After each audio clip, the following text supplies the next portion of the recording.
at our invitation, look at the lie of the ground politically, how well prepared he thinks the parties are, and he's given us the impression that you know, his party, the ruling APC, seems to be, you know, it seems to be giving a good account of itself, so much so that just about every politician of note almost wants to be in the APC. One should not exaggerate this, because there are those who are saying that we don't have a problem. The opposition, for instance, is saying that, look, these are human issues. PDP, for instance, is saying you can't count us out. ADC, for instance, is saying that they have no problem. Surely, in your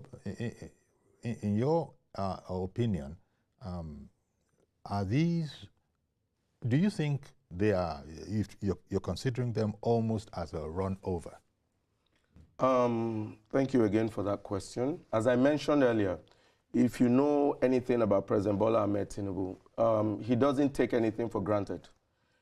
He's one of the most strategic, prepared human beings for any task. The APC is treating this as every other election. We are leaving no stone unturned. We are dotting our I's, crossing our T's. Like I said, even before our party Congress, we had done internal party registration. I tell you for free that if we were to run an election right now, the number of registered voters in APC alone, we will win the election. Indeed. We are prepared. And we have not even stopped preparing. So you know we'll still have to 2027. Now, if I tell you that we could win the election today, imagine what we are going to do in 2027.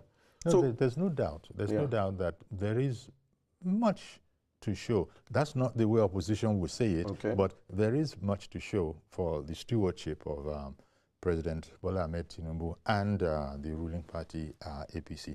No doubt about that. But there still are these challenges. You would have noticed that people are now quoting back the president's words to him, the words he made upon power in the country, that look, you know, there will be power. If I don't sort the power out, then no second term. You remember? You remember? I do, actually. People like to take that quote out of context, but I would speak to... It's always a funny quote, you know. These days with social media, you can just edit the tape, cut it. So what the president was alluding to was the fact that he was going to take on power head on. Now, I'm going to refresh your memory. In 2023, immediately the president got in. He did propose legislation and got it passed, Electricity Act of 2023. Now, one of the offshoots of that, I'll take a case study, Abia State. Abia State has been trying to do electricity generation, but it was a 9-year crazy period of loans, restructured loans and all that, semantics and all that. With the passage of the 2023 Electricity Act, you see that Abia State was able to cut itself off and tap into that law and start providing state-level regulation that allowed it to overcome the hurdle. I give you another example. Our own state, Ondo State, our governor just passed a bill, Ondo State Electricity Regulation Bill, which allows, and just this last week, 2 licenses of independent power producers was given. Now, is that to say that the issue of power has been solved? No. No. The president just even approved 3 trillion naira to pay independent power producers, DISCOs, GENCOs, and all the value stakeholders for debt that was prior to his own administration.